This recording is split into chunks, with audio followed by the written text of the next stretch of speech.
Who else thirsty?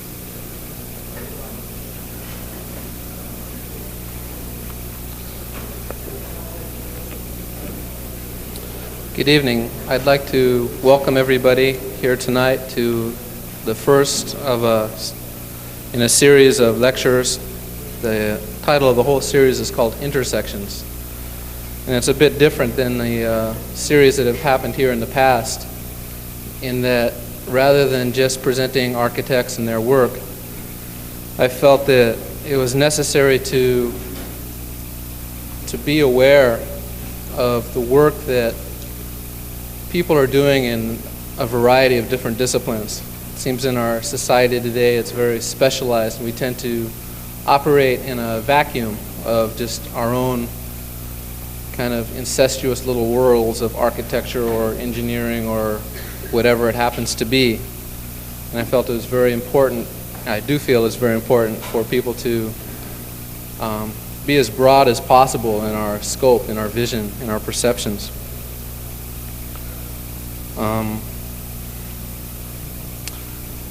So basically the purpose of this series is to show the interconnectedness of the different disciplines and to provide new insights and points of view from which we may conduct our lives and our work. Tonight, David Dunn will be speaking. He's an interdisciplinary philosopher. I'll tell you more about him when I introduce him, when I get back to that. February 3rd, next Wednesday, will be Kenneth Anger, who's an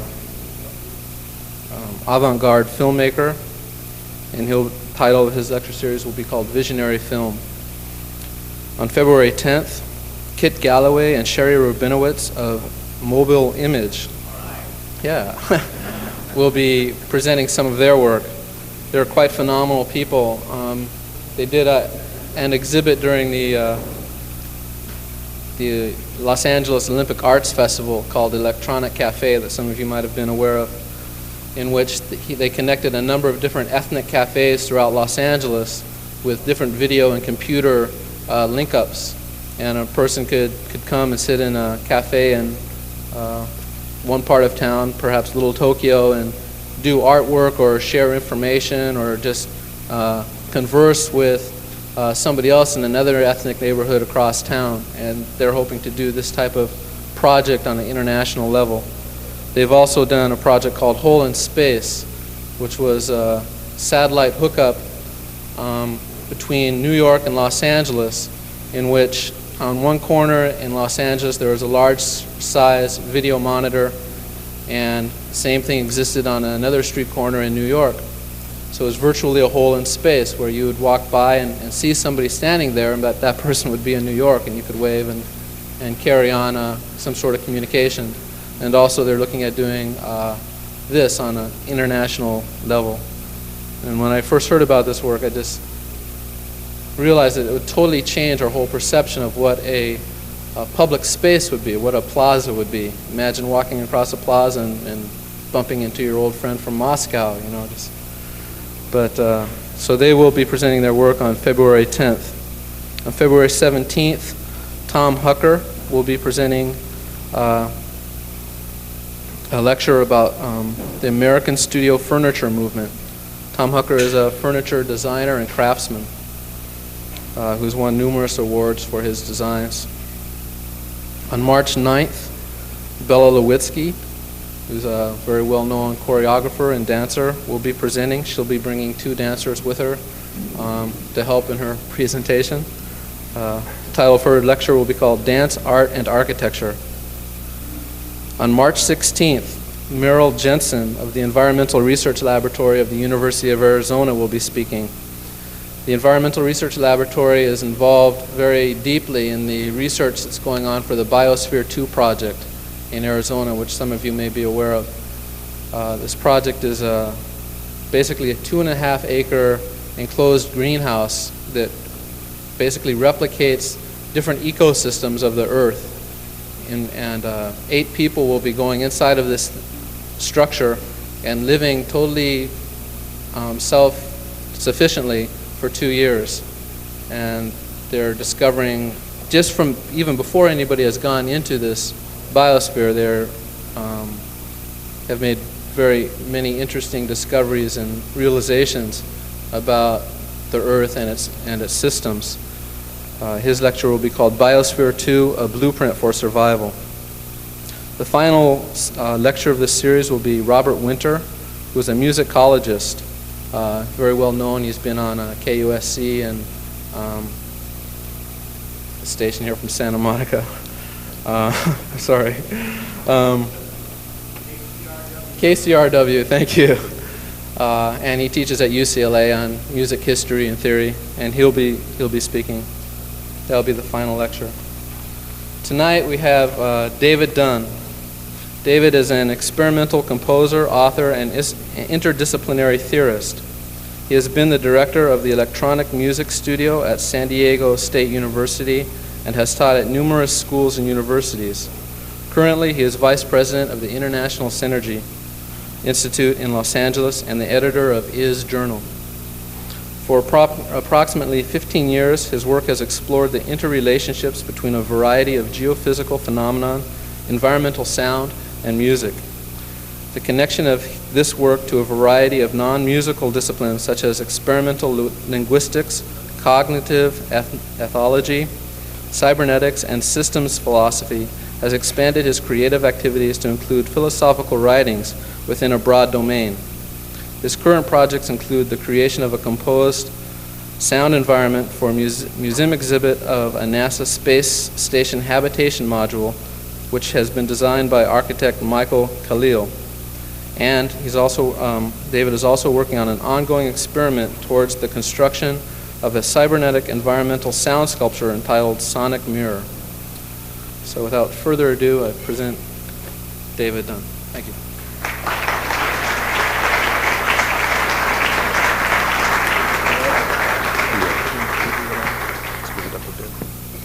Thank you. Good evening. I have sort of a general allergy to formality of most kinds, so I'm going to be pretty informal tonight. So if there's any way we can work out questions while this is going on, I don't know how we can do that, but if you feel inflamed or inspired, don't hesitate. Excuse me while I adjust this. What I'm going to do tonight is talk about some of the work I've been doing, as the little bio said, about 15 years worth of work that involves a modeling of environmental interaction using music, using the tradition of music, the structures of music, the psychological effects of music to do that. And along the way, I'm going to try to spin out some various assertions that are across various disciplines. The one discipline I won't say a word about is architecture. These are fairly broad-based philosophical speculations, and there'll be two parts to this. The first part is somewhat a history, a survey of some of these projects from over the years. And the second part, which will be shorter, will be more speculative and probably a little bit more difficult to follow, but maybe we can take a break before that. I'll play a lot of oral examples, probably I think it's 5 or 6 different projects, samples from some of these projects. My intent to do that is not so much to be illustrative of the talk, but that the two parts of it are pretty much intrinsic to each other. The sound is really the point of it. They're really where the payoff is to what I'm talking about. I'm going to present most of these in chronological order. They get progressively more complex over the years. The first project I'll play goes back to 1973, and the last two occur within the last 2 years. And what occurs over this progression of the years is a complexification of both the sonic content and the philosophical ideas that serve as the underpinnings to them. So I'm going to do that chronologically for the main reason that it's probably easier to follow once we build upon that. If I'm off center of the mic, am I still audible? Okay. I'm going to start with my own background to make some sense of this. My training is as a composer. And I've worked with a number of fairly interesting experimental composers, some of whose work you might know. Pauline Oliveros and Kenneth Caburo, and probably my principal teacher, not really teacher, but influence, was the American composer Harry Partch, who was a very radical force in American music. He's still fairly unknown. Has anybody here heard of him? Is this a, yay, good. One for Harry. He influenced me really on the level of not anything that you'll hear, but rather on the level of asking questions about the nature of music itself, what music really is as a phenomena in the world. And that's pretty much what I've dedicated the past 15 years of that kind of work to.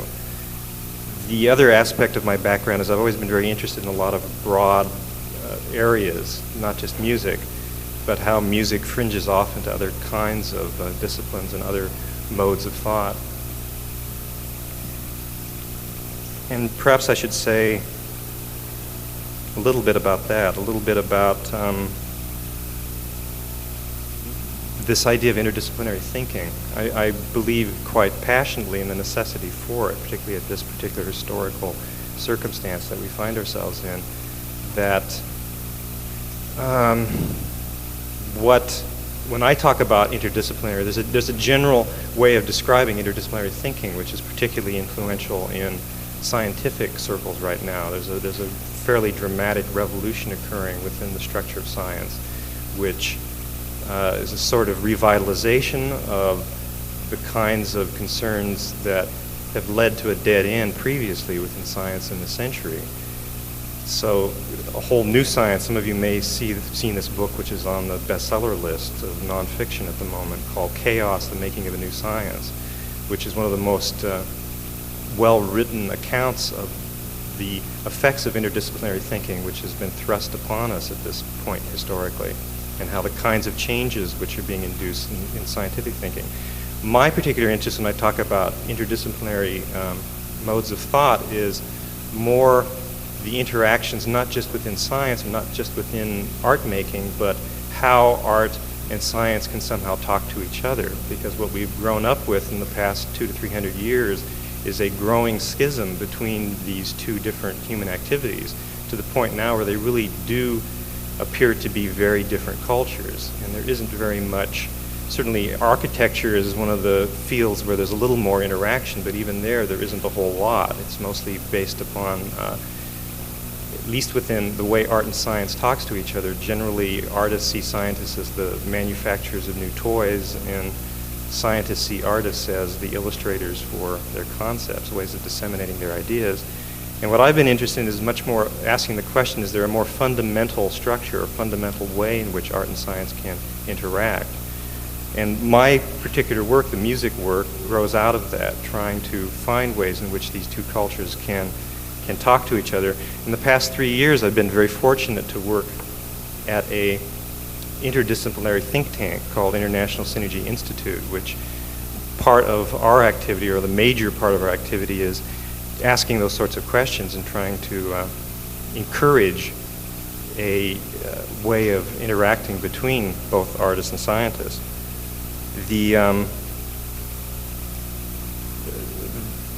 I guess I didn't really choose to be a generalist, which is what I've sort of become. I at this point in my life have a hard time even thinking of myself as a composer anymore, per se, because the nature of the work has gotten so confused with a lot of other ways of thinking. I gave a lecture like this one a few years ago where I was playing some of this work, and I was operating under the assumption that I would be perceived as a composer presenting his work, and it would be understood as that. And instead, what I got after the lecture was one person came up to me and asked me where I had done my musicological studies. Someone else came up to me and asked me where I had studied ornithology, and someone else came up to me and accused me of practicing magic. So it was at that moment I realized something else was going on in my life, and that there was something else that was a little probably more of concern to me. So the work really isn't concerned anymore with issues of musicality, which most of the music world is interested in. And I really don't even know what that means anymore. Most of the new music activity or experimental music that is going on in the United States and in Europe at the moment, and Australia, is so underground that the general public doesn't really have much access to that, and possibly not much interest. But there's a lot of interesting activity happening, particularly in the realm of a change in what the significance of something like music theory might mean. If you look at music theory as the way it's taught in music schools at the moment, and particularly in the last 100 years, it's pretty pathetic. If you use almost any form of intellectual rigor to look at the concepts that are being taught, they really crumble very easily, and they're fairly embarrassing. And there's been an attempt to try to revitalize that, for instance, if you ask the concept of what a phrase is, you can't get very far. There isn't very many satisfactory ways of describing what that might be. And they're really locked in the most kind of stodgy 17th and 18th century ways of thinking that come out of an epistemology which I, in particular, don't really subscribe to anymore.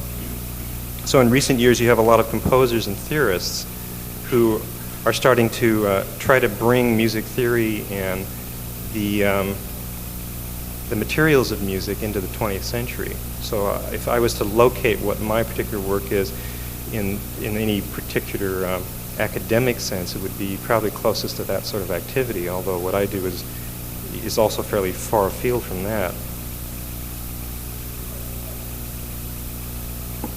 So the way I conceive of, as a way of introducing the work, what I conceive of what I do is a form of investigation.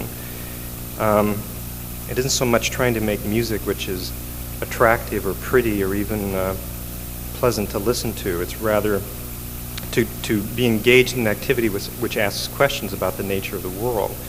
And I think that if I wouldn't call it a scientific activity, I wouldn't even presume to call it scientific, but if it's anything, it's probably closest to very archaic forms of science, something more like alchemy or forms of sympathetic magic, which we certainly have sort of abandoned in our ways of thinking since the 17th century.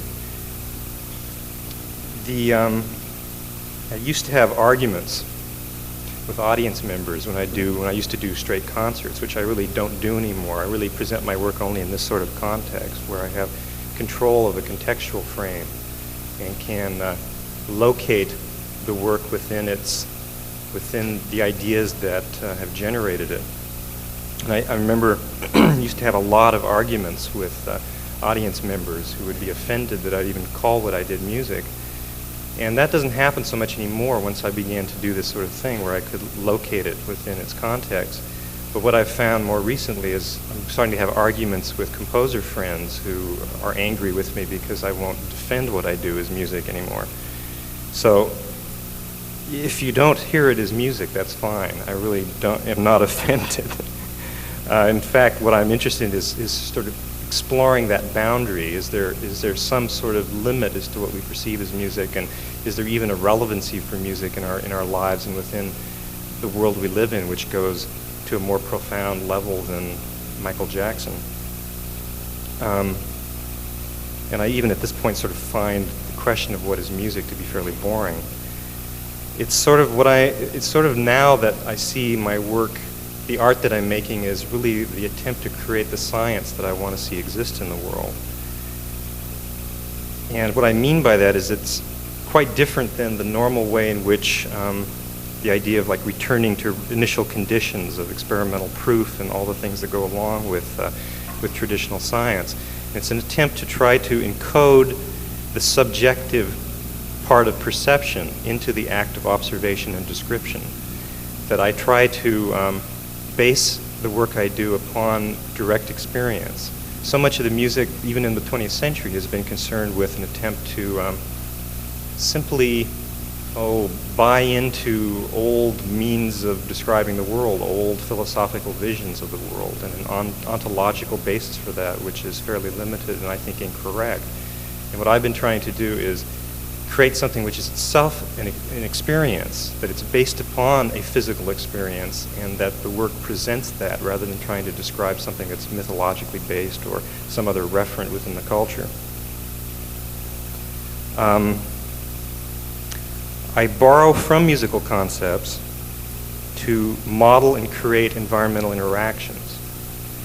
And all of the things, exception of the last two pieces, all of the things I'm going to play tonight occur in real time, meaning that they are not things done in a studio. They're actually things that occur within a physical environment. And all of these things are concerned with actual wilderness environments and not with things that are either in a city or contrived. There's a certain tradition to this within experimental music in the United States. There's a tradition called new music, which if you go to Tower Records at this point and you see the new music section, what it consists of is the latest punk band or new age stuff.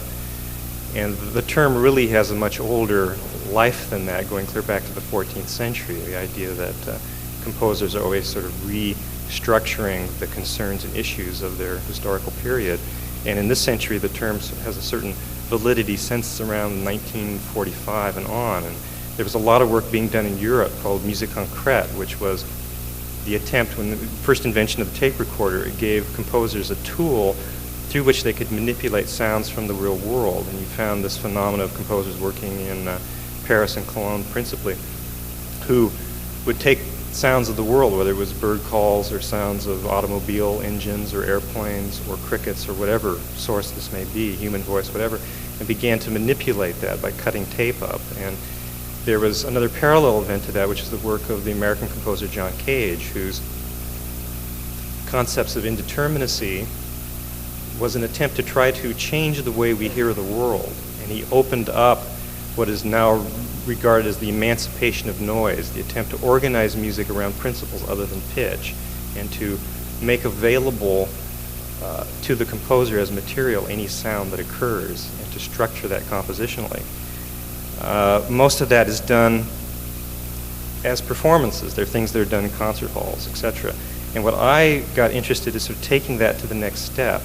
Is it possible to regard these sounds, for instance, the sounds of a bird, which is what I work with a great deal, to regard the sound of a bird not as simply compositional material, but rather as the evidence of a minded system, some sentient organism within nature, and that the sounds themselves are the evidence of this minded system, which implies a certain level of responsibility.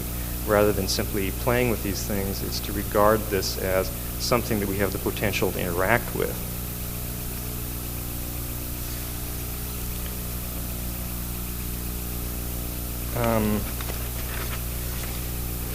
Before I play the first piece, let's just introduce this first piece. The first thing I'm going to play, as I said, was done in 1973. It's called Nexus 1. It's a piece for... It's an interesting piece. The reason I'm going to play it is that it's probably the most accessible of any of the work I've done in the past 15 years, because it uses traditional musical instruments. And all this is pre-Paul Winter and pre-certain popular forms that have taken some of these similar ideas, put them into a more consensus frame. The piece, I got very interested in the acoustical properties of large resonant spaces. And this particular piece was realized in the Grand Canyon. I took 3 trumpet players down in the Grand Canyon with the intention of recording this quite exceptional reverberant space that I'm sure most of you have seen, or at least seen pictures of. It's an extraordinary acoustic resonator in addition to being an interesting environment. But something along the way fairly interesting happened. We were in the canyon for 4 days. There was a crew of 7 people. We had to backpack in about 70 pounds of recording equipment to do this. And it turned into a fairly large expedition. We were there about 1 to 2 days before we began to record. And during that time, what we experienced was just the normal environment there. When the trumpets began to play, the way the piece is organized is that they are responding to the canyon itself, to that environment. and using it almost as if it were the score and a system of response cues to events that are happening. And so it's not really a form of improvisation. It is notated, but it's notated not in traditional musical notation.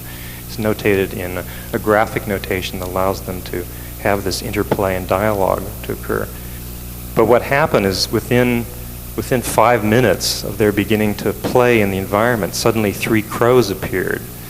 And the crows came out of nowhere and began to match pitches, began to caw in and out of the sounds, and began to do barrel rolls in front of the trumpet players. And that was a bit unexpected. I didn't write the piece for the crows, but that became the major feature of it. And it brings out in very high relief one of the principal concepts of what I'm trying to do, which is the idea of creating an environmental language. This particular piece is a fairly naive attempt at doing that. As I say, it's something that just simply occurred, and it was not something that was all that intentional. But what you begin to hear is some sort of very fragile form, almost a linguistic form of dialogue. It's extremely fragile, something that just begins to emerge that gives you a sense of the possibilities. So why don't I go ahead and play that. This is Nexus 1. I'm just going to play an excerpt from it. What you're hearing is 3 trumpets live performing in the Grand Canyon, about 4 miles down into the canyon interior.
wait for the microphone.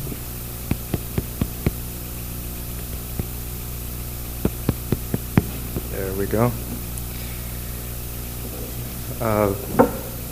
With the really low frequency sounds you were hearing are airplanes, which particularly at that time in 1973, the park was allowing a lot of airplane traffic for tourists overhead.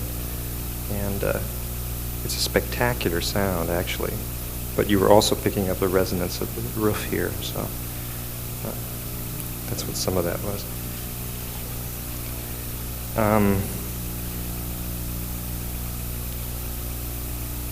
That particular experience was something that was quite important to me.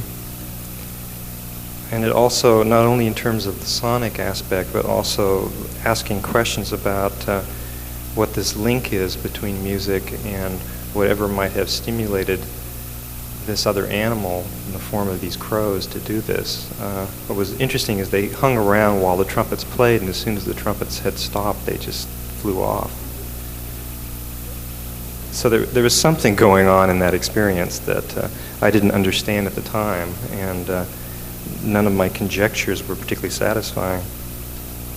So I started to think about this notion to speculate about some sort of continuity, some sort of link between music as a phenomena and the phenomena of animal communication behavior in general.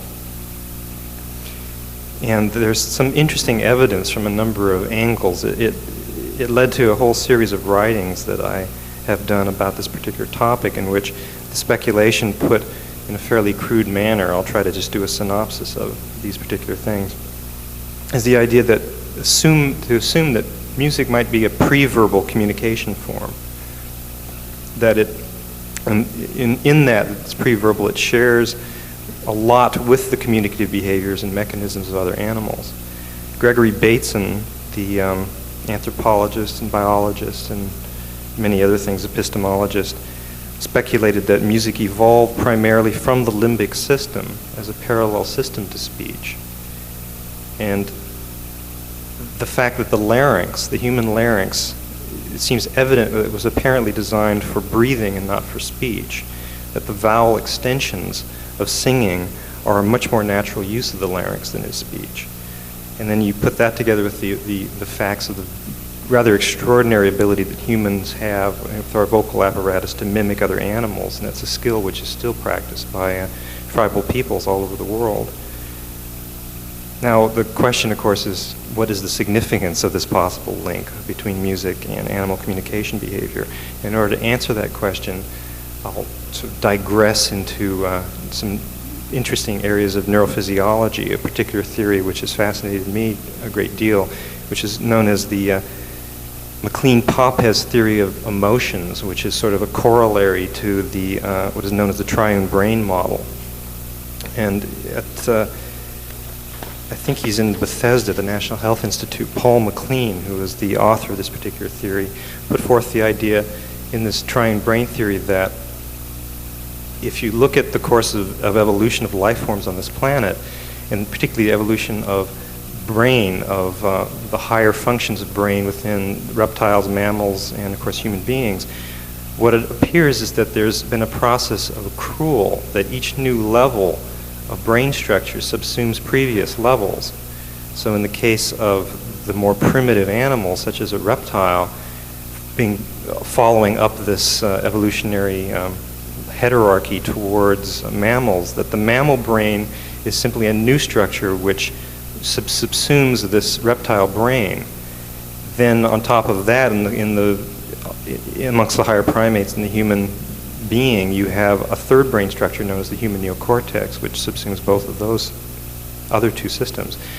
Now what the MacLean-Popez theory of emotions proposes is that we suffer as a species from what he terms, and what Arthur Koestler, the philosopher Arthur Koestler, terms schizophysiology, that it appears that we have certain insufficient wiring. The hard wiring somehow went askew, and that as a species we appear to suffer from lack of integration between these various different mental systems. And it's almost as if we have three of these vying for control of the total organism. Within us we have a reptile brain, a mammal brain, and then the various higher functions of the neocortex. Now that has led me to ask the rather simple question, what does that mean in terms of a relationship to our environment? What does that mean in terms of these other systems? What kind of environment that they, in the course of evolution, were used to? What were the conditions that allowed them to evolve, and what sort of conditions are they most comfortable with? That's a very crude way of stating the issue. If you look at various forms of pack animals, for instance, like wolves, coyotes, other kinds of herd instinct amongst animals. For instance, the phrase "get your goat," where that originally came from, was in the early days of racing, amongst racing horses in Europe. It was found that before a race at night, you could keep the horse calm if it had some sort of company. And they would put a goat in the stall with the horse. And the notion of getting one's goat was that various shady people who wanted to somehow influence the race would steal in at night and take the goat away, which would cause the horse to be upset the next morning. What that has to do with is the idea that animals in general, particularly the mammal brain, is used to a certain kind of complexity within, in order to feel whole, in order to function in some sort of sense of completion. And the idea that is relevant in terms of music is the idea of ecosystemic mental systems which emerge from a certain level, a threshold of complexity, that in order for them to, the property of mind is an immanent phenomena, something which emerges from that complexity. So the idea that I've been working with to some extent is the assumption that such ecosystemic mental systems actually exist, and that music, if it evolved from the limbic system, was a means to integrate these various levels of the human physiology, and that it helps to provide a certain sense of completion within the physiology. In some sense, if you look, one of the rather strange phenomena in Western cultures is the rise of industrialism. As we've destroyed the complexity of the surrounding environment, there's an almost exact correspondence to the introduction of greater complexity within the forms of music. So that by the time you have the greatest amount of damage being done by industrialism in the late 19th century is when you see the large, very large forms of orchestral music begin to take place. Now that's simply a coincidence, but it may be one that has some sort of significance. Other studies showing, there's an interesting study that's been done by Dr. Richard Voss of IBM Research Laboratories, which shows that almost all forms of music on the face of the earth, regardless of what culture it occurs in, that if you analyze the pitch fluctuations, both statistically and analytically, what you find is that all forms of music exhibit what is known as a 1/f fractal related randomness, which is identical to the sounds of nature. Now, that's rather interesting that all forms of music exhibit that. So what I've been playing with is the idea that music has been one way of our reminding ourselves of a larger systemic awareness in which we once resided, ways in which we actually have been able to integrate and find means as a parallel system to speech. And it's something that we have used to reaffirm, or could possibly use to reaffirm, a larger continuity with systems of these other systems of ecological mentality. Now the next piece I'm going to play to talk or somehow illustrate that is a piece called, the very eccentric title of Mimus polyglottus.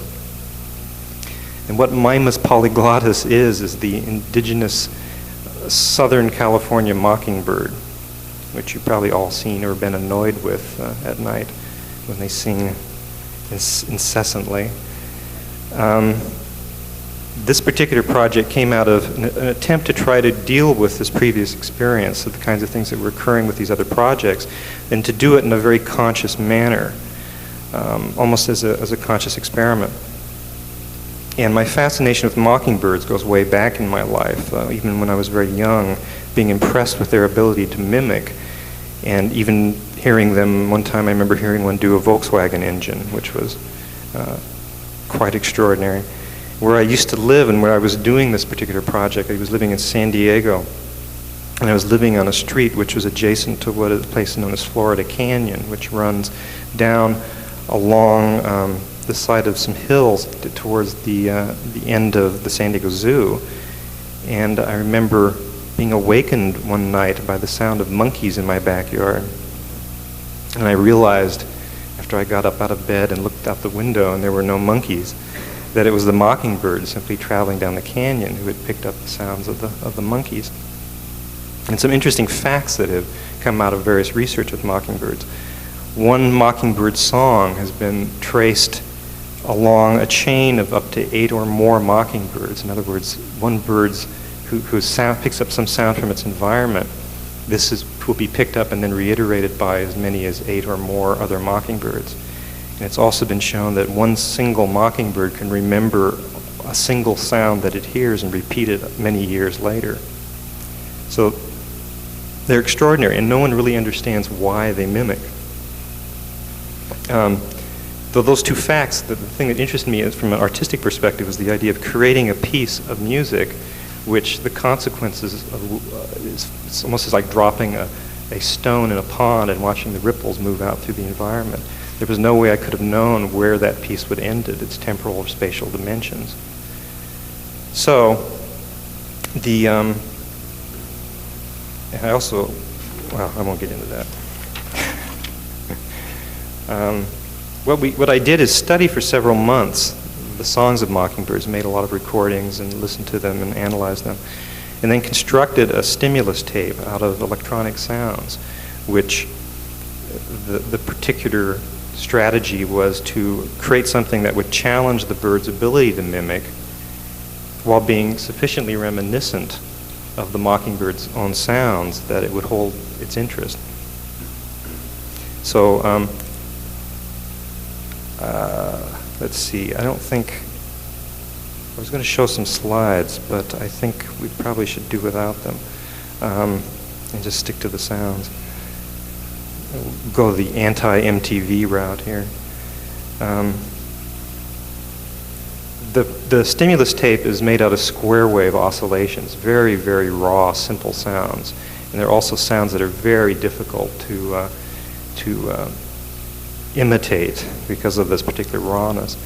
One of the interesting facts that came out of working with this particular stimulus tape was that there was a perimeter relationship to the bird. The scenario for this is late at night, about 3 to 4 months out of every year during the period where mockingbirds, the males will stay stationary all night long and sing, and it's part of their particular mating characteristics. Rest of the time they fly around and they're very hard to make recordings of, but during this particular period of the year they are very stationary. So what this scenario is imagine me 3 o'clock in the morning in Balboa Park in San Diego with portable recording equipment, surreptitiously wandering around this park, hunting down these poor birds and playing this tape to them of these strange sounds, trying to activate something in their brains. And what you'll hear is a real-time interaction. This is the first time the bird has ever heard this. It doesn't even know that I existed on the face of the earth before this. And then suddenly I'm playing these sounds, and this is the response that resulted. It's a bit like good jazz musicians. Yeah, we're going to have the lights down.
No applause necessary.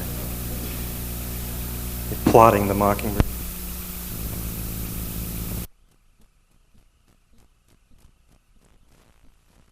I was in Australia for a fairly extended period a few years ago and made a lot of recordings of lyrebirds, and they are absolutely spectacular, but lots of stories associated with them, which are quite amusing. One of the best ones is a friend of mine who's a poet that lives in the near the edge of the national forest in Victoria, Australia, has a neighbor who's an old Polish man who hates the lyrebirds because he thinks they're so noisy, and for years has been swearing at them in Polish, and to the point, quite literally, where he now shows his face and the woods open up in Polish swear words.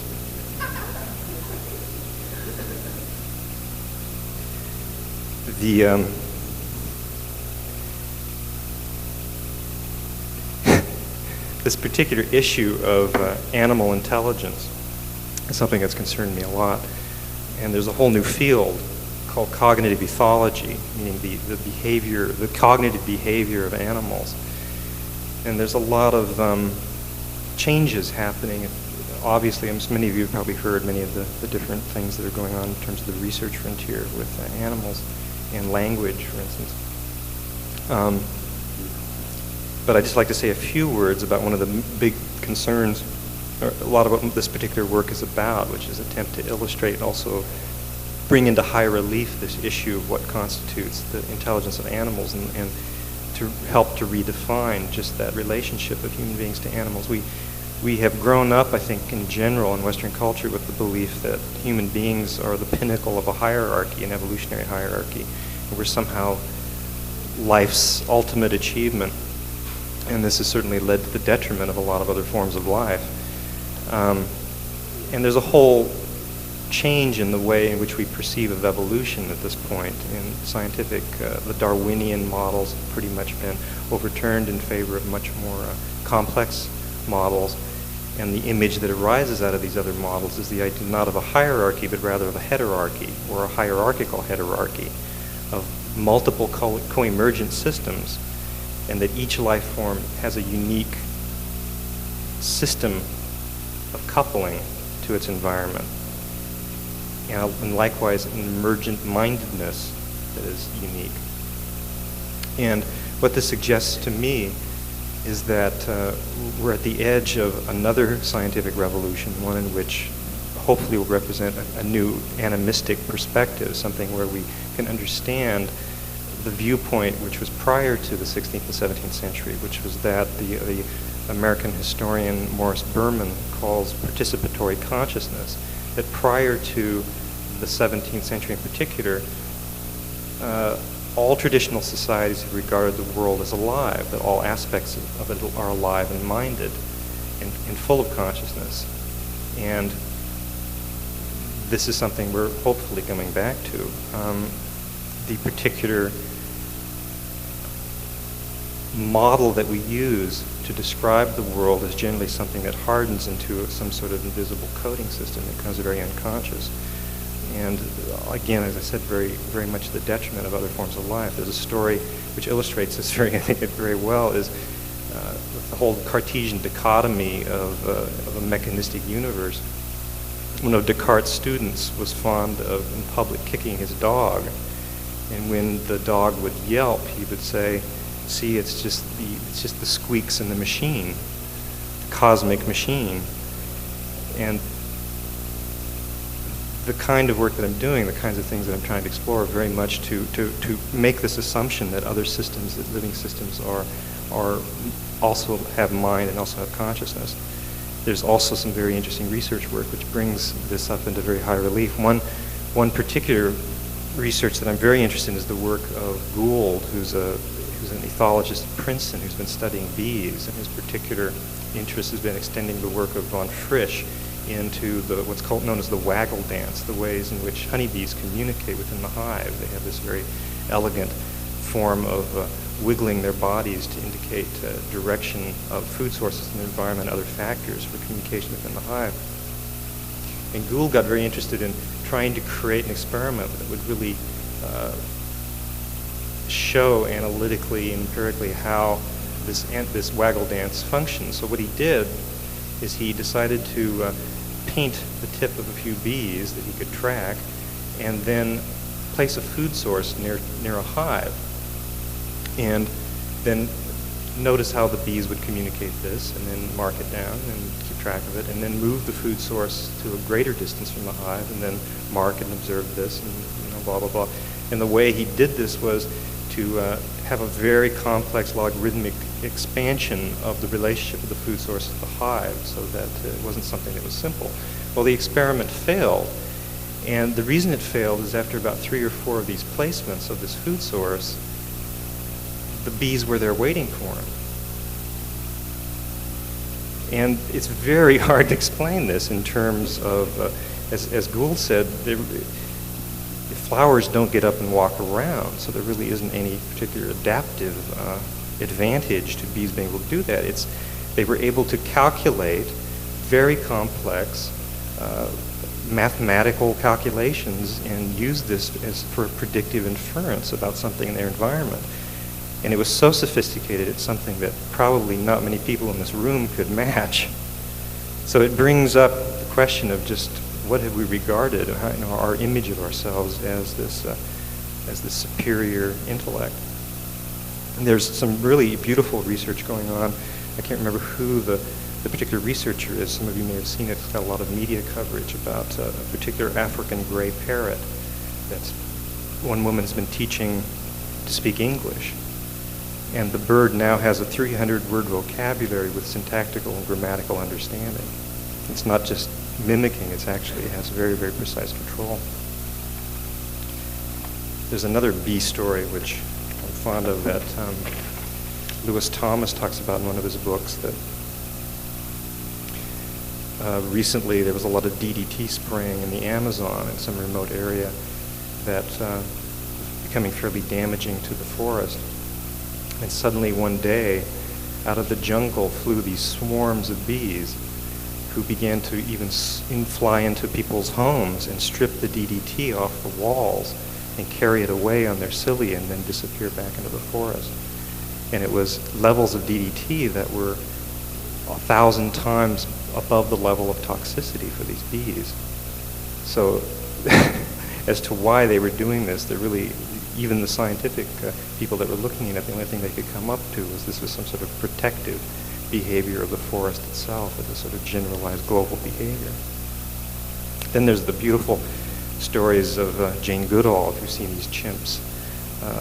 that she studied. There's one beautiful film she made of showing them after a particular dry period when the rains came, how they would begin to chant and dance out of some sort of sense of joy in relation to that. But the best story that I heard Jane Goodall recount was not her particular study, but a friend of hers who was teaching sign language to a chimp. And she went to visit the trainer and the chimp in this apartment in, I'm not sure what city it was in, because the experiment was that the chimp and the trainer were living together. And she was left alone with the chimp in the room, and the chimp was very wary of her at first, and then suddenly went off to the bar and began to fix 2 gin and tonics, offered her one, and then sat across the coffee table with a magazine in its lap, looking at the pictures and signing the images to her. So I don't know what that says about the future of animal communication, but to introduce the next piece is to say a few things about it. This is a piece with the extravagant title of Entrainment 1, Enfolded Traces of the Environment's Memory Revealed in Holonomic Space. And what this was the result of my choice to stop working with single members of species. Now, these various pieces I'm playing for you are simply examples chosen out of many. There's probably 30 or so of these kinds of projects that I've done. These are sort of landmarks along a certain exploration.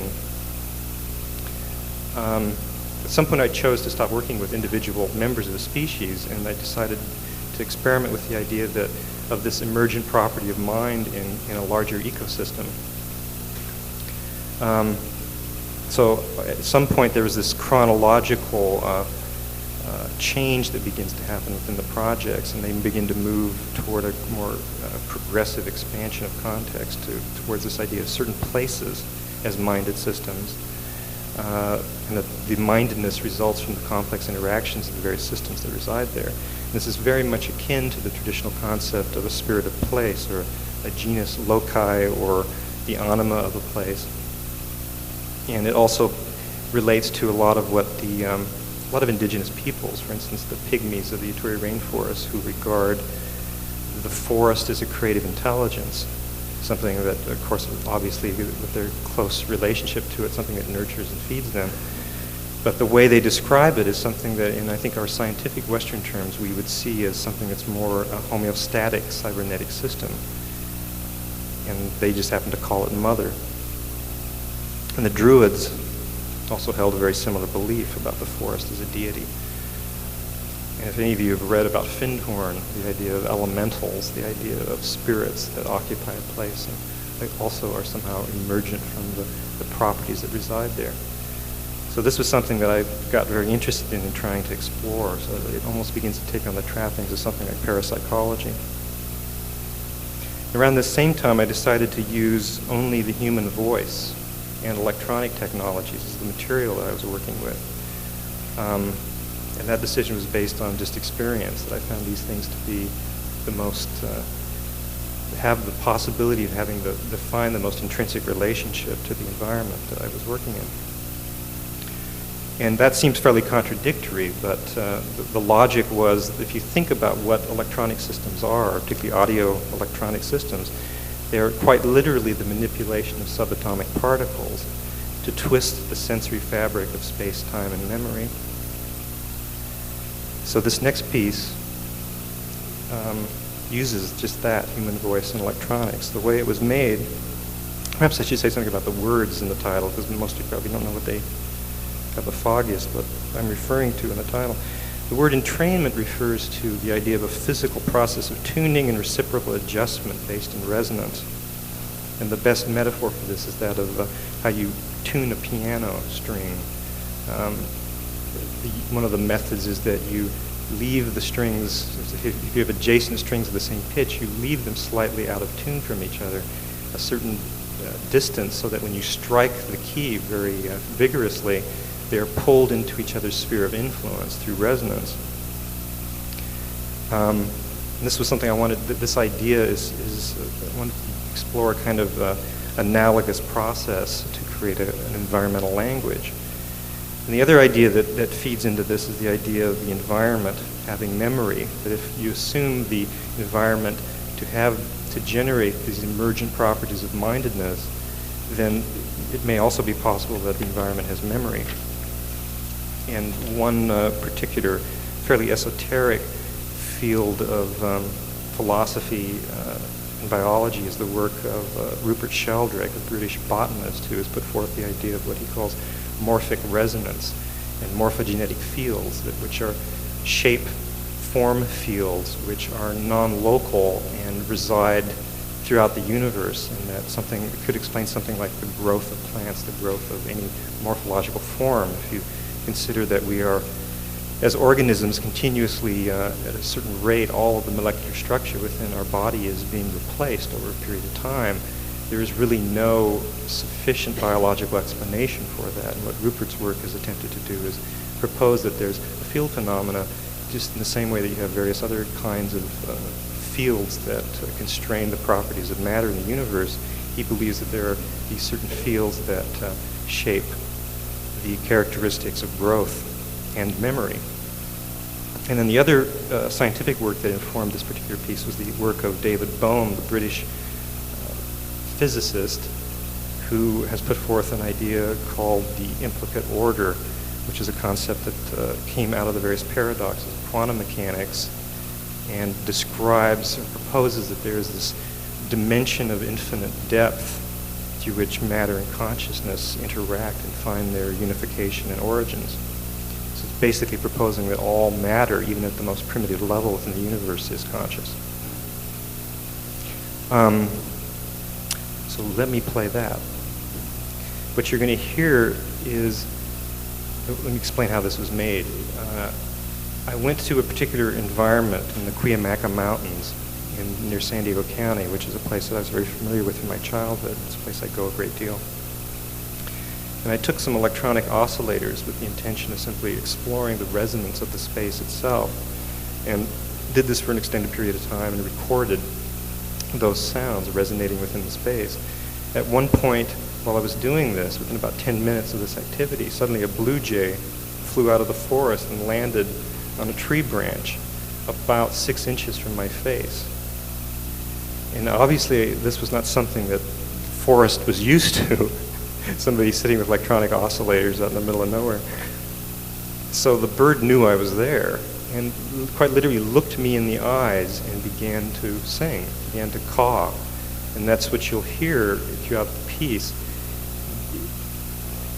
The other factor that I recorded, my friend Elizabeth Rhineland is a poet who has a wonderful ability at stream of consciousness speech.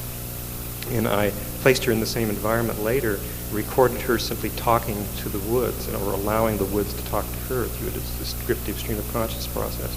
And I combined these two tapes of this original resonance recording and her speech, and using electronic technology, forced them to interact in a manner where they're each controlling each other, then played that back into the environment and re-recorded that, played that back into the environment, and over a series of months built up these layers that are sort of like the accrual of phyllo dough, layers of sound, that each time it was done would attract certain life forms within the environment. So what you hear is a build-up where by the end of the piece, when the final recording that you'll hear was made, a rather extraordinary thing happened, which was while it was playing, about 10 or 12 blue jays flew out of the forest up to the branch where I was seated with these loudspeakers making these sounds, and just simply sat there looking down at the sounds as they were being made without making any sounds themselves. So this is called Entrainment 1. Can we get the lights down again, please?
Yeah.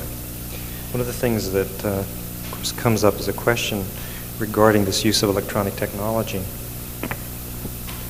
is the sort of normal logic we assume about our use of technology is that it's something that is not compatible with these sorts of living systems. And part of what I've been doing is to actually play with that, to actually make that particular issue problematic in the sense that is it possible to actually use these technologies in ways that have not been intended that begin to illustrate a process of life affirmation in relationship to the environment and technology. My experience has been if these things are done correctly, that the environment actually responds in a rather extraordinary way, that it's not something that chases away the life that resides there. And the other thing I want to just emphasize is that most of these, there's a certain amount of distortion that is involved with playing these sorts of tapes. The actual sounds, when they're done, are extremely low amplitude. They're very, very soft in the environment itself, but the nature of recording technology emphasizes, particularly in replaying it in a space like this, it has to be fairly loud. The next piece, I'm going to try to move along here. The next piece is called Entrainment 2. The subtitle, Geomantic Mappings of Ecosystemic Resonance. A few things I'll say just to introduce that about some of the assumptions that underlie it. When I was in Australia a number of years ago, I happened to run into the California poet Gary Snyder, who was on tour doing a poetry reading tour of Australia at that time, and had a wonderful conversation with him in which he told me a story about his experience in the outback that he'd just come from, in which near Alice Springs in the center of Australia. He was riding in the back of a pickup truck with an Aboriginal elder, and he had the rather extraordinary experience of the Aboriginal elder beginning to start to tell a story indigenous to the place where they were. And since they were sitting in the truck when it was stationary, when the story began, it all was very clear and made sense. But as the truck began to gain speed and get up to cruising speed along the road, the Aboriginal elder began to tell the story faster and faster and faster, to the point where he couldn't make any sense out of it at all. And he realized after the fact what was going on, which was that these stories are told in relationship to place, that the stories themselves are a way of mapping and recounting and teaching the intricacies of the environment and the myths and the tribal associations through, they're always in relationship to place. And the stories were told, of course, by a certain migratory people moving in relationship to their environment, who did very little domestication or agriculture. And there's something very interesting about that, and about this kind of intrinsicness and awareness of place and the relationship of human beings to it. The other belief that the Aborigines have about this singing of songs in relationship to place is that they also believe that the doing of this increases the vitality of the resident plants and animals. It isn't just something that's limited to their own tribal interests. It's also something that they feel that the human being on this planet has an intrinsic purpose. And the purpose is to participate within the consciousness of place.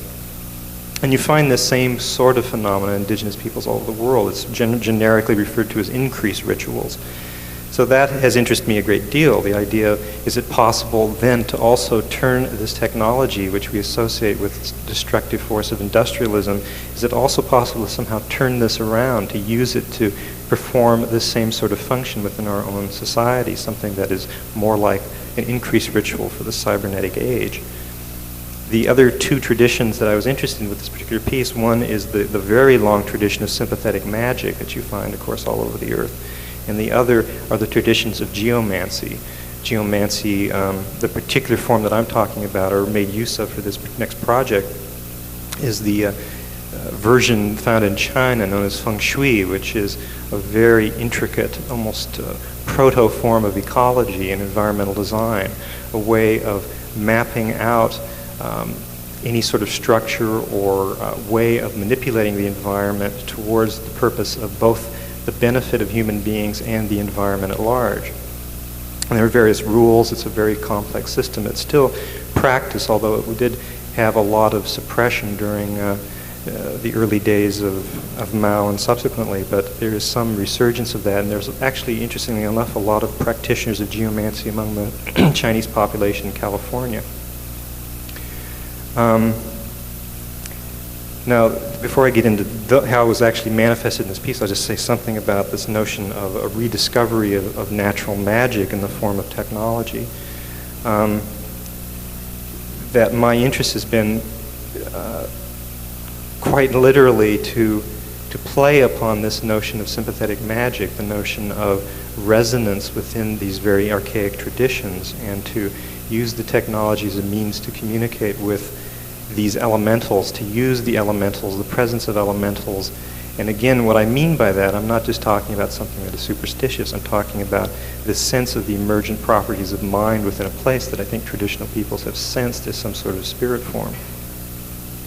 Now, the feng shui aspect of this ancient form of environmental design and ecology, put very simply and very quickly, the Chinese believed that there were various force lines referred to as the dragon force, or key lines which moved across the surface as a telluric force in the earth that was very similar to the way that they proposed the lines of energy force within acupuncture of the human body, that the two systems are very similar and actually use similar terminology. So this particular piece was structured using these geomantic techniques, which there were principal ones were the idea of using place maps to notice intrinsic patternings within the environment, also to use astrological castings for that purpose, and in general there was a heavy use of the I Ching oracle as a way of attuning to place appropriately. So all of these particular things were actually used in conjunction with a great deal of technology. The technology that's used here are some handheld oscillators, 3, a lot of tape playback that's occurring in the environment of pre-recorded sounds, and then there's a small microprocessor based digital recorder in the middle of the space, which is performing a specific function.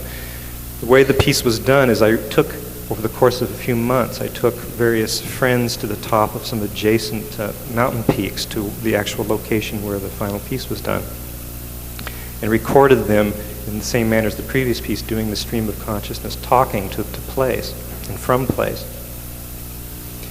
Then had some astrological casting done for the exact time and location of the final performance, and translated those through computer into specific pitches that corresponded to the various positions through a system of translation in the computer program that corresponded to these astrological positionings.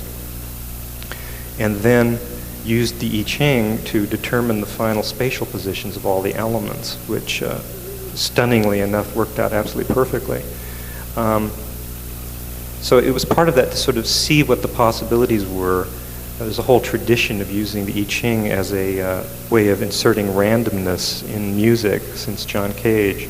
And some of these same techniques, I think, have been used unconsciously in the same manner. So I was interested in doing is making it all a very conscious process. So what this is you're hearing is a final performance. This is also done in the Cuyamaca Mountains. This is one of the first times I ever did one of these projects that had an audience. It was commissioned work from a gallery in San Diego for a festival, and it was advertised in the local newspaper very obscurely.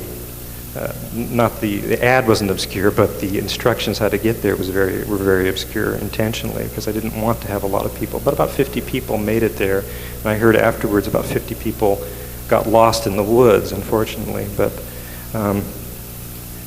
nobody was nobody was permanently lost, thank God. So what this is Entrainment 2. This is a very, very short section from the piece. The actual performance was quite long, and this is only going to be about 8 to 10 minutes of that.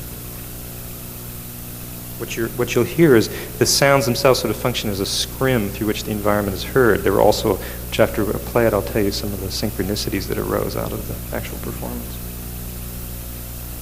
I need the lights down one more time.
are webs everywhere, spider webs of varying sizes on the dead growth, and the different kinds of webs are very long and glycerin-y, kind of, they don't even look symmetrical yet. I don't know if they're finished, and some are very small, sort of little trampolines, or so of the tree.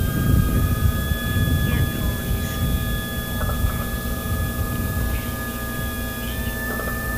Force dominates. I want everything that I look at to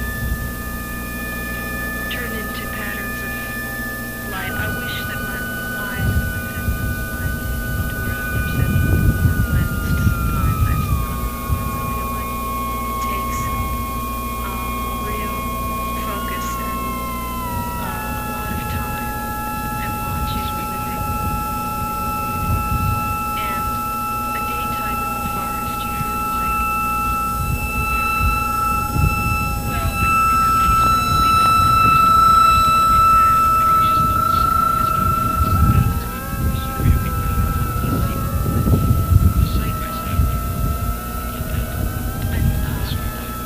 very intricately patterned thatch of bush, and you might lie on your back there for hours, and you might see a tremendous shadow cross over you.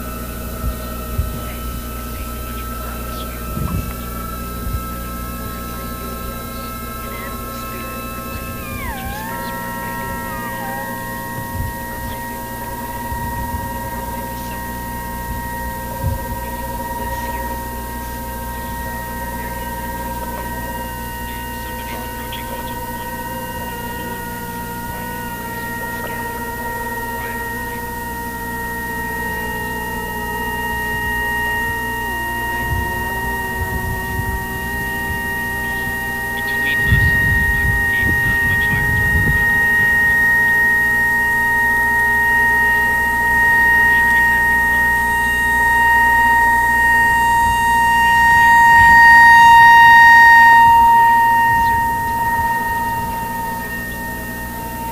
much higher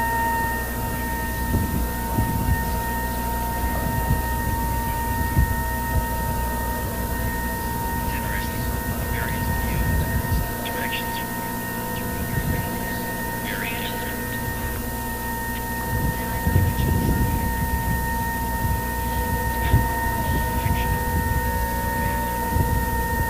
Variously experienced views, different places.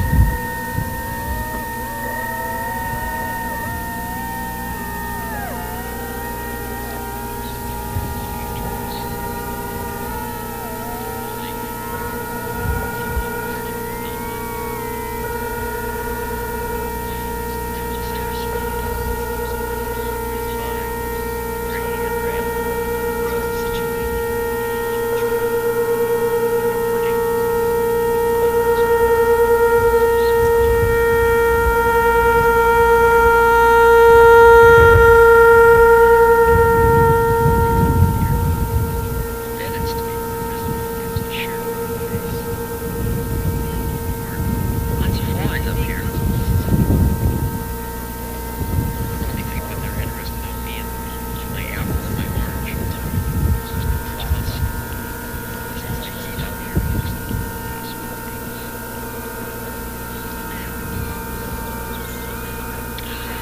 I just figured out this graffiti is blocking out the boulder. West face down here.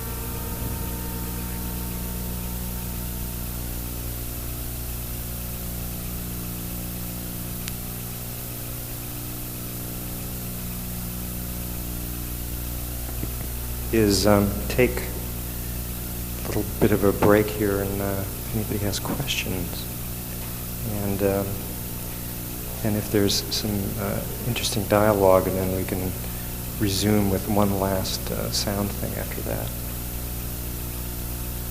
Question?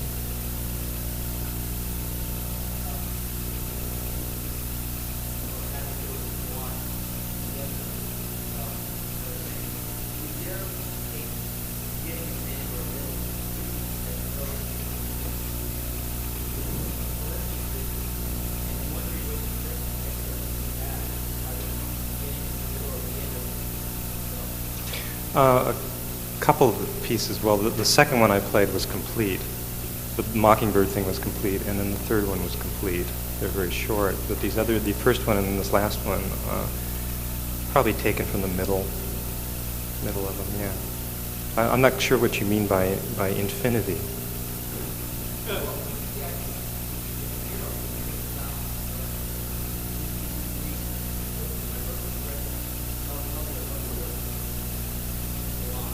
Uh-huh.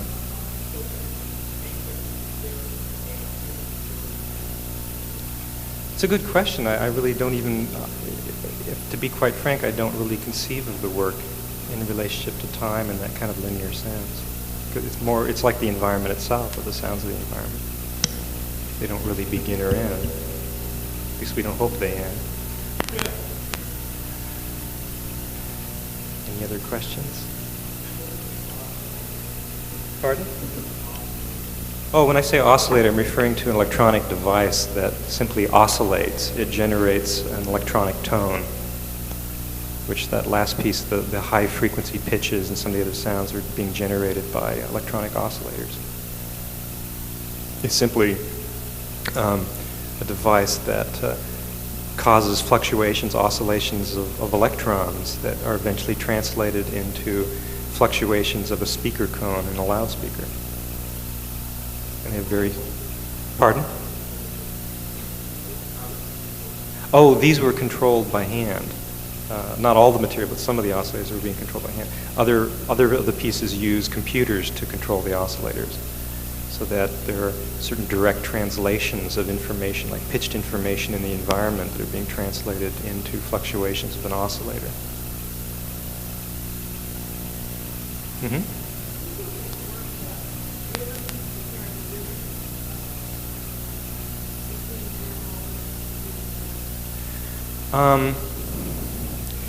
In what sense? I mean, some sort of connectedness, continuity between them? I'm not personally accepted what is generated by the particular structures. Sure, there are people, there's a lot of work being done on speech rhythms. And then on a more biological sense, things like circadian rhythms, the various clocks, and the relationship of the human physiology to larger macro structures within the biosphere. There's that kind of work being done in little pockets here and there. Uh-huh.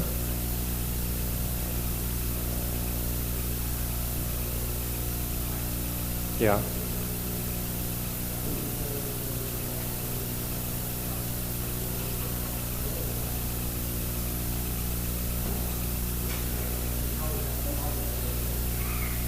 The question was, I just got asked to repeat the question, so I'm going to repeat the question. The question, as I think I heard it, was that I haven't said much about, or if I had anything to say about the function of verbal language in relationship to some of these systems. And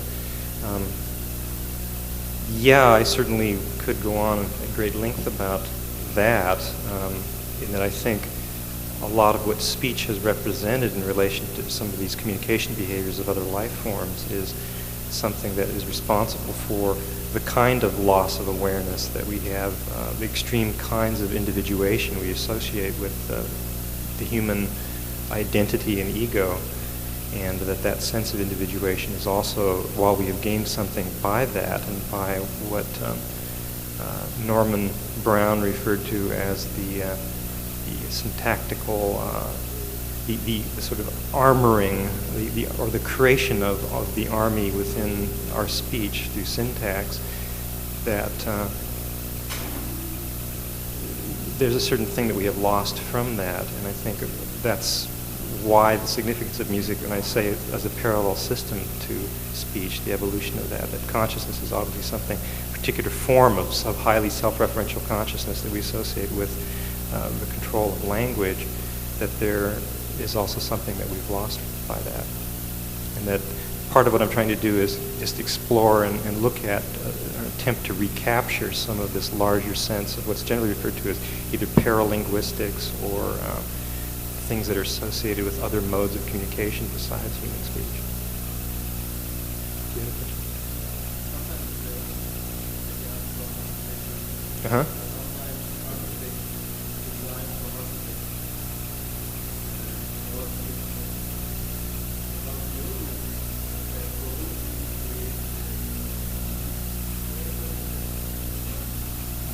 Somebody said it's not for musicians?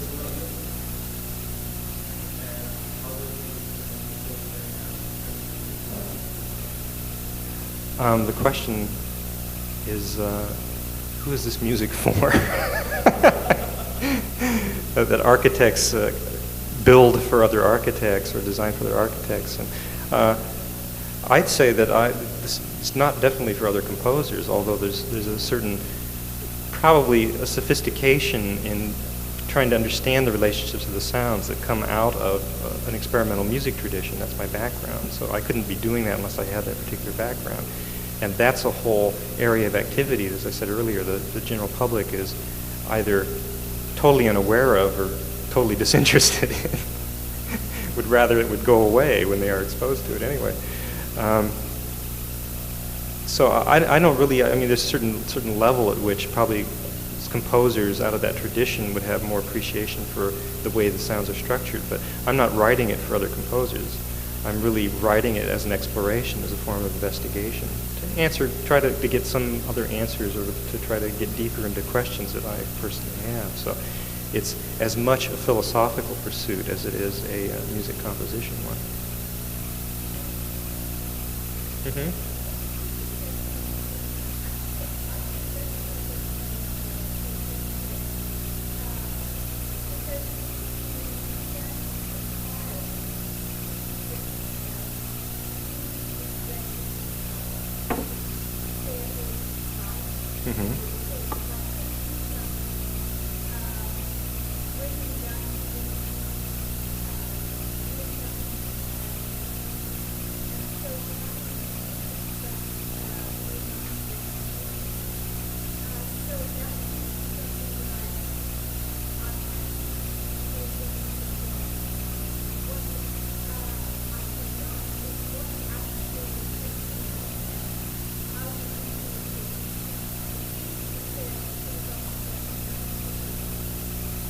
I wouldn't say there's one question.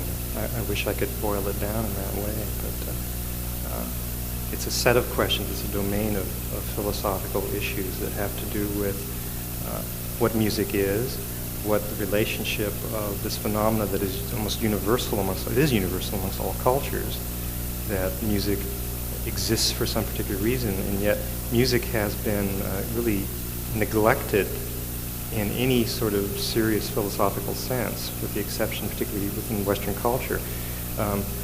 It just isn't looked at. And even when musicians make music, they generally don't like to talk about it. They don't like to see it in a philosophical sense.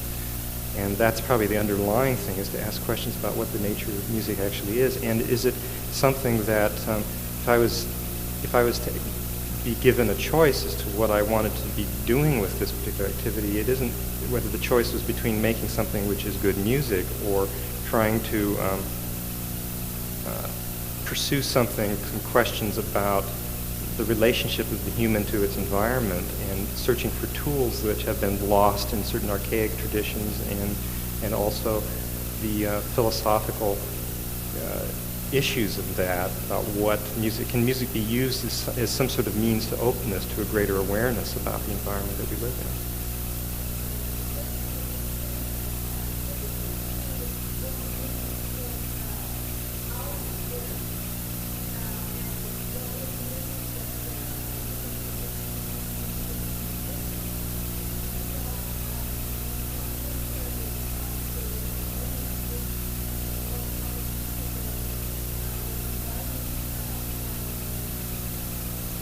I think that's probably very true. Some of these things are very, very foreign, but also very familiar. My experience with audiences is that they can be very hostile to this, because it's either a new listening experience, or it can be an unpleasant listening experience to them. But often buttons get pushed that are completely inexplicable for the nature of what I'm trying to do. I did a concert many years ago where a woman had to be restrained by 2 other people because she tried to physically assault me. And I mean, I don't mean like a rock star either. You know, I mean, she was really pissed, and she was going for my jugular, and she literally had to be restrained. I've given other concerts where some of these things were performed, and one person went into deep trance and was stiff as a board and had to be carried out by 4 other people. Now, those particular things, I don't have necessarily an explanation for, except I do think that there's some aspect to this which is fundamental to our perception of the world, and I'm just beginning to play with those sorts of things and begin to try to uncover some ways into that phenomenon. Mm-hmm.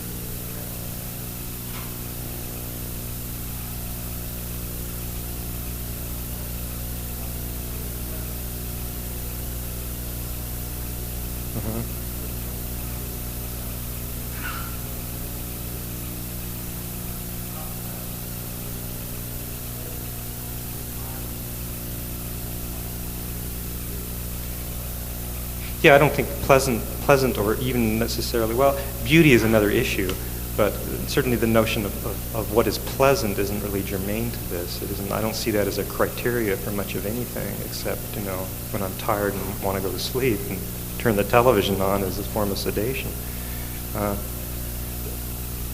Yeah, I don't necessarily, it brings up all these issues about what we're familiar with and what we're not. I mean, most of what goes on is New Age music, the things that are, like you go to the Bodhi tree and you hear this harp music playing and it's somehow supposed to be spiritually uplifting, and I personally, start to gag and want to, clear the incense from my nose as fast as possible and get the hell out. But that's just my particular physical reaction to something that I find trivial and rather unpleasant. So I'm not offended if people find these things unpleasant, because that's not what they're made for. They're made to, like I say, ask certain kinds of questions.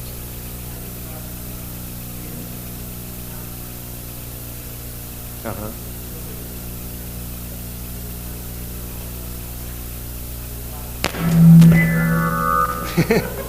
You were saying? Yeah.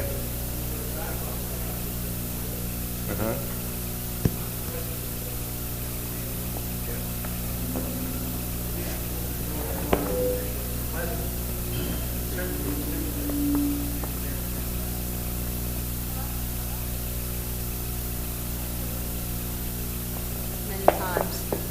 And even the Mockingbird piece, which I've been very challenged by and angered by, actually. I mean, that piece used to really rile me. I was very angered by that piece. Now I feel like it is so deeply relaxing. It's just going beyond the threshold of being challenged and impatient, and then going into another space where you just feel like it's a total physical experience. It's kind of crossing a border.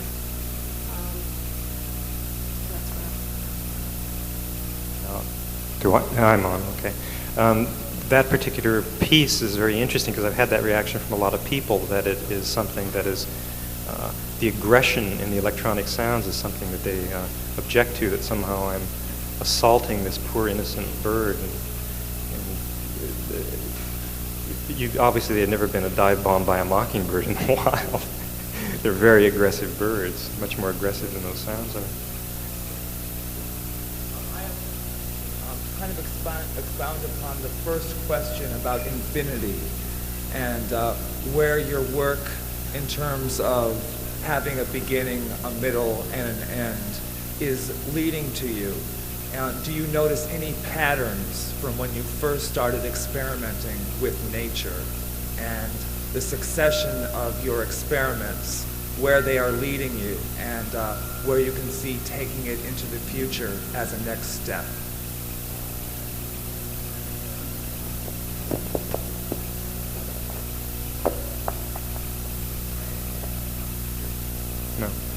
Oh, there we go. Switching, I guess, back and forth. Which probably could get into that more precisely, some of the issues that arise, particularly the issues that arise, which I'm still not personally even comfortable with, the notion of the use of technology in this way and the kinds of implications that has. Maybe before I do that, is there any other real burning questions? Oh my God. Uh-huh.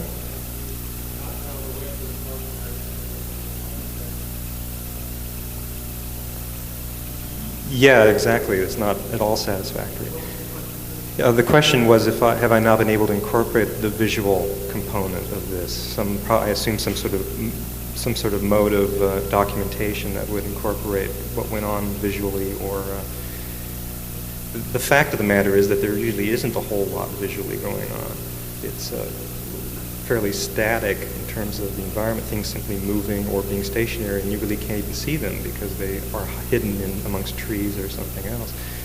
The other aspect of that is that I'm trying to really put focus upon the relevance of sound as a modality of our senses that is generally ignored. Most of our culture is extremely, statistic generally is like 70%, I think. The predominance of how we perceive the world comes out of vision. And sound is a much better way for describing certain kinds of ways of understanding the world. And it's something that most people that I have met don't really know how to listen very well. We're not taught how to listen. We're taught how to see. And whenever I have tried to incorporate it, for my intention.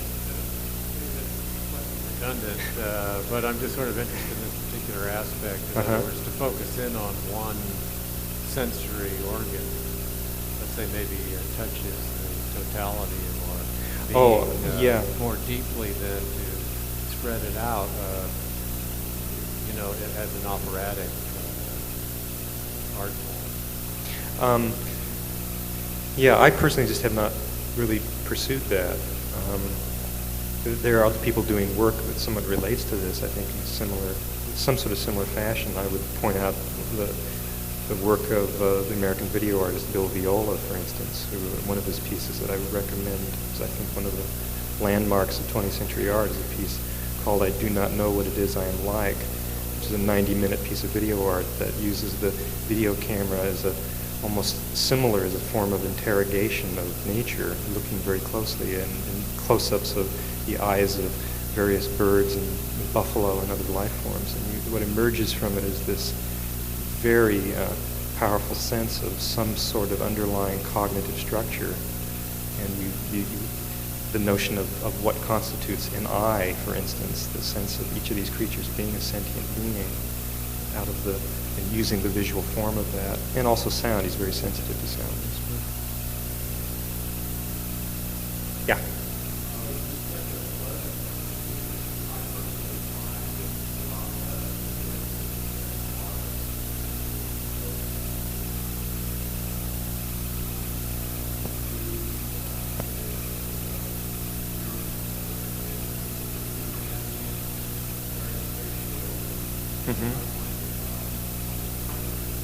Well, thank you. Yeah, I think that's exactly.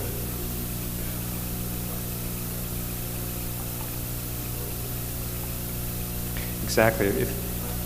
If I was to describe what I think the music consists of in this case, is that it isn't composed in that usual sense. It's rather setting up the conditions by which the music is the emergent property, as evidence of some sort of larger system of mind that's created through this reciprocal system, this reciprocal interaction that's set up.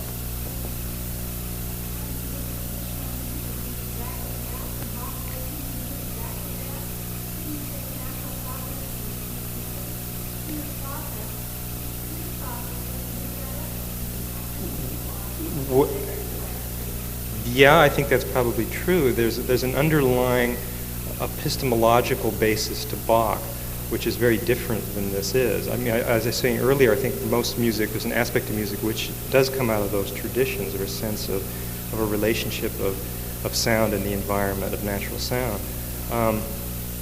I certainly don't stand against any form of traditional music. My background is, I was trained as a violinist when I was very young, and I love music of all kinds. And I think there's a lot of what goes on in music is exactly what you're saying. In the case of Bach, it isn't so much an objection, but where I would make the distinction is that when I talk about this thing of emergent properties, setting up the conditions for an emergent property, I'm not specifying each event. I'm not writing notes. I'm setting up this process that is self-organizing. It occurs in its own, and the environment it's in collaboration with these other physical systems. I don't see that at all. Well, explain that to me. I'd love to know.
Yeah, I think Bach was doing that. He was expressing his particular worldview. Now, all I mean by a distinction, this is not an argument that I'm trying to make with you at all. It's rather just a certain kind of distinction in the way that I conceive of these processes. In the case of Bach, Bach lived within a particular historical frame where all art, all human expression came out of a fairly generalized and consensus philosophical framework, which had to do with the epistemological framework, even an ontological one, the way in which how things exist. And that particular frame that Bach worked in was one that was very mechanistic. He was trying to describe a vision of the universe, of the way the universe is constructed, in a manner which related to the Cartesian point of view, philosophical premise. And it was very much this notion of a clockwork universe, of the beauty of the system of the universe as a mechanistic, as a machine. And this is the way everything was described. And Baroque music was very much about that. That's not a negative at all. I mean, that's the historical frame that was being expressed at that time. And part of where I would draw a distinction between what I'm doing and that is that I'm trying to look at the ways of describing nature now, which are slightly different. Science has changed those points of view. Part of what was wrong with that mechanistic point of view was the notion of a subject-object dichotomy, the idea of what is observed being separate from the observer. And there's a whole different way of looking at that ontologically, which is what I'm trying to use.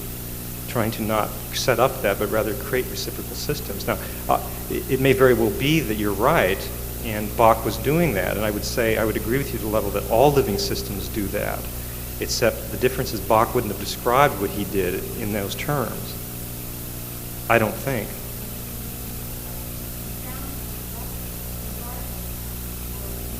Mm-hmm.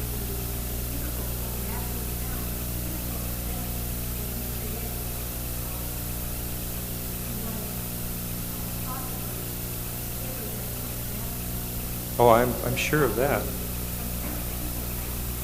Uh-huh.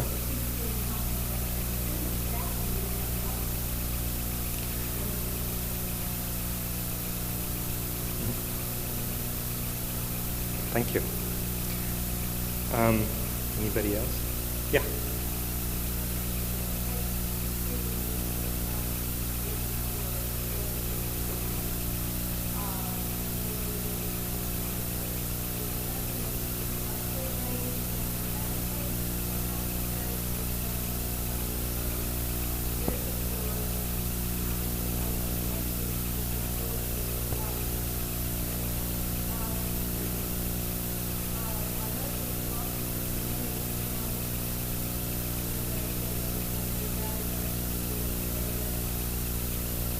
Man-made in the sense of the technologies, electronically generated sounds?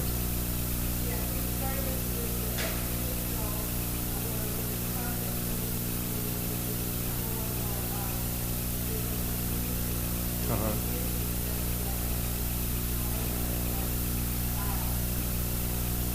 Well, that's probably a good question at this point.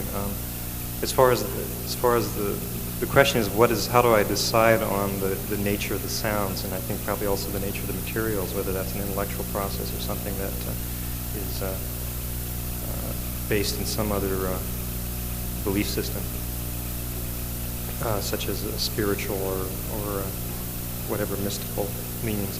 And it's all of those. It's not necessarily, I don't necessarily make distinctions in that way. A lot of it is intuitive, but it's intuitively derived at through an intellectual guidance. The actual selection of the sounds, again, is trying to set up systems, allowing the environment to collaborate within the final structure of it.